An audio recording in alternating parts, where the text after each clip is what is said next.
This channel does not promote any violent, harmful, or illegal activities. All content provided by this channel is meant for an educational purpose only. Cancer Healer Center, a new beginning. প্রাক্তন BJP কর্মীকে ধর্ষণের অভিযোগে আজকে DM office অভিযান বিজেপির পশ্চিম মেদিনীপুরের নারায়ণগড়ে তৃণমূলের party অফিসে প্রাক্তন বিজেপি নেত্রীকে ধর্ষণের অভিযোগ শাসক নেতার বিরুদ্ধে। অসুস্থ হয়ে হাসপাতালে ভর্তি অভিযোগকারী বিজেপি নেত্রী। কথা বলবো দেবব্রত আমাদের সঙ্গে এই মুহূর্তে সরাসরি রয়েছেন। দেবব্রত, ঠিক কি অভিযোগ আর পুলিশই বা কি ব্যবস্থা নিয়েছে? দেখো, প্রথমে বলে রাখি, অভিযোগ সম্পূর্ণভাবে একদম পরিষ্কারভাবে লেখা আছে পুলিশের খাতায়। যে অভিযোগ দায়ের করা আছে যে তাকে পার্টি অফিসে ডেকে নিয়ে গিয়ে বা পার্টি অফিসের ভেতরে তাকে ধর্ষণ করা হয়েছে, এই নির্দিষ্টভাবে অভিযোগ করেছেন পুলিশের কাছে। কিন্তু যেটা অভিযোগ করছেন, এবং শুধু এটা নয়, এবার নয়, এর আগেও বহুবার ওই মহিলাকে নাকি অত্যাচার করা হয়েছে, আক্রান্ত হয়েছেন তিনি, এই অভিযোগ কিন্তু তিনি করেছেন। এবং আজকে যেটা জানা যাচ্ছে, পুলিশ যেটা করছে, পুলিশ গতকালকে মেডিকেল করানো হয়েছে। ইতিমধ্যেই আক্রান্ত মহিলা মেদিনীপুর মেডিকেল কলেজ হাসপাতালে চিকিৎসাধীন। তবে পুলিশ যেটা চেষ্টা করছে যে মেডিকেল রিপোর্ট দেখার, যে মেডিকেল রিপোর্ট কি বলছে। যদি মেডিকেল রিপোর্ট কিছু বলে তারপরে কিন্তু পুলিশ ব্যবস্থা নেবে। আজকে কি মেডিকেল রিপোর্টটা পাওয়া যাবে? রিপোর্টের দিকে তাকিয়ে রয়েছে।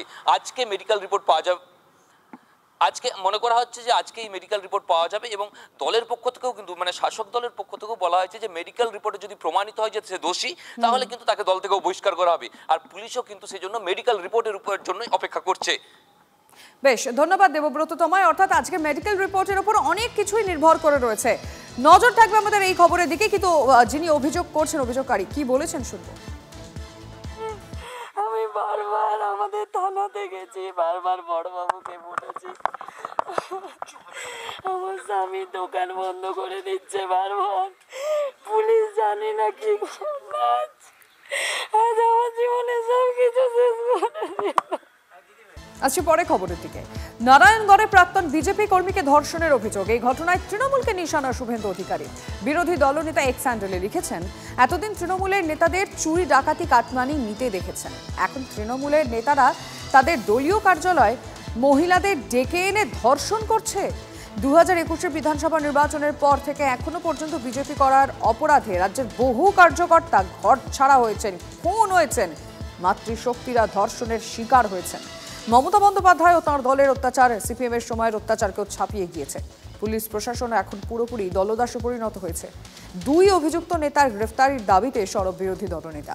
আইনি ব্যবস্থা না নিলে বৃহত্তর আন্দোলনের হুঁশিয়ারি দিয়েছেন শুভেন্দু অধিকারী।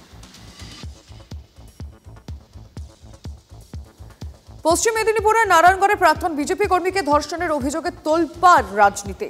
তৃণমূলের আক্রমণে বিজেপি নেতা অমিত মালব্য এক্স হ্যান্ডেলে তৃণমূলের সরকারকে নিশানা করে তিনি লিখেছেন, 2021 থেকে মমতা বন্দ্যোপাধ্যায়ের নেতৃত্বাধীন তৃণমূল কংগ্রেস বারবার যৌন হিংসাকে রাজনৈতিক অস্ত্র হিসেবে ব্যবহার করেছে। এখন বিজেপির প্রাক্তন কর্মীরাও রেহাই পাচ্ছেন না, এমন নৃশংস অত্যাচারের শিকার হচ্ছেন। অবিলম্বে ব্যবস্থা নেওয়া না হলে মমতা বন্দ্যোপাধ্যায়ের অত্যাচারী শাসনের বিরুদ্ধে রাজ্য জুড়ে বৃহত্তর আন্দোলন গড়ে উঠবে, হুঁশিয়ারি দিয়েছেন বিজেপি নেতা অমিত মালব্য।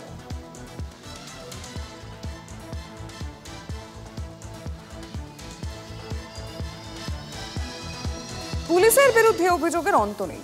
বিজয়গড়ে গণপিটুনির ঘটনা ঘটেছে সেই মঙ্গলবার রাতে। শুক্রবার রাতে মৃত্যু হয় আক্রান্ত ক্যাব চালকের। রবিবার কেটে গেলেও 5 অভিযুক্তের কাউকে গ্রেফতার করতে পারল না পুলিশ।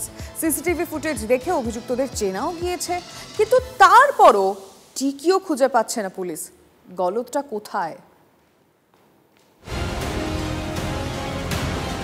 পার্কিং নিয়ে বচসা, তার জেরে বুধবার রাতে ক্যাব চালক জয়ন্ত সেনকে পিটিয়ে খুন করার অভিযোগ ওঠে 5 যুবকের বিরুদ্ধে। সিসিটিভি ফুটেজে দেখা যায় জয়ন্তকে ঘিরে ধরে বেধড়ক মারধর করছে দুষ্কৃতীরা। ঘটনার পর 4 দিন কেটে গেলেও তাদের কাউকে গ্রেফতার করতে পারেনি পুলিশ। ফুটেজ থাকা সত্ত্বেও কেন অধরা দুষ্কৃতীরা, প্রশ্ন তুলছে স্থানীয়রা। বিরোধীরা বলছেন, এই রাজ্যে এটাই রীতি। খুনিরা প্রকাশ্যে ঘুরে বেড়াচ্ছে, পুলিশ যাকে বাড়িতে পাঠিয়ে পুলিশ পাঠিয়ে খুন করলো। আরজি করে সরকারি জায়গাতে সরকারি কর্মচারী মারা গেল, আর আপনি যাদবপুরের ঘটনা বলছেন, বিজয়গড়ের ঘটনা বলছেন। পশ্চিমবঙ্গে প্রতিদিন এরকম হাজারো ঘটনা আছে যেখানে কালপ্রিটরা গ্রেপ্তার হয় না, দোষীও সাব্যস্ত হয় না, সাজাও পায় না। তাই তো প্রত্যেক দিন গুন্ডারাজ বাড়ছে। তৃণমূল নেতৃত্বের অবশ্য বক্তব্য, একদিনে পারেনি তো কি হয়েছে, একদিন নিশ্চয়ই দুষ্কৃতীদের ধরবে পুলিশ। পুলিশ চেষ্টা করছে, এটা রাজনীতির কোনো বিষয় না, একদম সামাজিক ঘটনা, স্থানীয় দুর্ভাগ্যজনক ঘটনা, এবং যারা এই মৃত্যুর পেছনে রয়েছে নিশ্চিতভাবে তাদেরকে গ্রেফতার হতে হবে। পুলিশ সমস্ত রকমভাবে তাদের খোঁজ করছে, চেষ্টা করছে, এবং সেটা পুলিশ প্রশাসন দেখছে। এটা সবসময় সব মামলার ব্যাপারে বলা যায় না, সব কেসের ব্যাপারে বলা যায় না যে আজকে এফআইআর হলো কালকেই অপরাধী অ্যারেস্ট হলো। আজকে হয়েছে, এটা পুলিশ তার নিশ্চয়ই কাজকর্ম করছে, আস্তে আস্তে সে দেখবে কাকে নেবে আর কাকে নেবে না। এই অকাট্য প্রমাণ পেলেই অ্যারেস্ট করবে। ঘটনাটা কি পুলিশ লঘু করে দেখার চেষ্টা করছে, উঠছে সে প্রশ্ন। কারণ জয়ন্তের মুখে গামছা বেঁধে বিধরক কিলচর ঘুষি মারা হয়েছে বলে অভিযোগ। রীতিমতো পরিকল্পনা করেই খুন বলে পরিবারের দাবি। তারপর কিভাবে অনিচ্ছাকৃত খুনের মামলা রুজু করে পুলিশ? আইন কি বলছে? পিটিয়ে মারা মানে কি? এটা তো প্ল্যান করে মার্ডার, এটা পিওর কেস অফ মার্ডার। এটা দৃষ্টান্তমূলক শাস্তি হওয়া দরকার আছে, আমি মনে করি দৃষ্টান্তমূলক। ইনস্ট্যান্ট কিছু হয়নি, এটা ইনস্ট্যান্ট যদি কত সেখানে বলা যেত, আইনের ধারায় আছে দি গ্রেভ অ্যান্ড সাডেন প্রভোকেশন বলে একটা সেকশন অফ ল আছে। হঠাৎ করে ঘটনা ঘটে গেল, ইনস্ট্যান্ট ঘটনা, তাকে মেরে দিল। আর এই ক্ষেত্রে তো ইনস্ট্যান্ট কিছু হয়নি। অনিচ্ছাকৃত খুনের মামলা নিয়ে শুক্রবারই প্রশ্ন তুলেছিলেন স্থানীয় তৃণমূল কাউন্সিলর। এইটাকে কি সত্যি সত্যি অনিচ্ছাকৃত খুন বলা যায়? পুলিশের সঙ্গে কথা হয়েছে, পুলিশ বলতে খুঁজছি, সিসিটিভি দেখছি, খুঁজছি, আরো সিসিটিভি জোগাড় করার চেষ্টা করছি, কিন্তু এটা খুব ফ্রাস্ট্রেটিং যে এখনো পর্যন্ত একটাও অ্যারেস্ট হয়নি। পুলিশকে আরো তৎপর হওয়া দরকার।